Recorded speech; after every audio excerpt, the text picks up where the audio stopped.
ভাই বিশ্বাস করেন এই মাংসটা যদি আপনারা একদিন বাসায় করে দেখেন মানে এত মজা লাগবে। এটা হচ্ছে চট্টগ্রামের ঐতিহ্যবাহী সেই মানে মাংস। এটা হচ্ছে মেজবান মাংস। এটা আসলে চট্টগ্রাম থেকে কিন্তু আসে নাই, এটা কিন্তু আমি বাসায় নিজেই বানাইছি। সো দেখেন কত সফট হয়েছে এই মাংসটা, একদম হচ্ছে আপনার মানে কি বলবো, এত নরম আর এত জুসি, এটা জাস্ট অসাধারণ। আপনারা কিন্তু সবাই বাসায় কিন্তু এটা ট্রাই করে দেখতে পারেন। আমি হচ্ছে খেয়েছি, আমার কিন্তু অসম্ভব ভালো লেগেছে।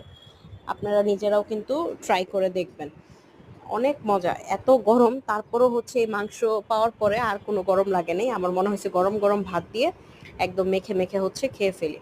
এবং আলহামদুলিল্লাহ আসলেই অনেক ভালো লাগছে, খুব তৃপ্তি সহকারে অনেক দিন পরে গরুর মাংস দিয়ে মনে হয় ভাবে আমি ভাত খেলাম আর কি, মানে অনেক মজা লাগছে। আপনারাও ট্রাই করে দেখতে পারেন।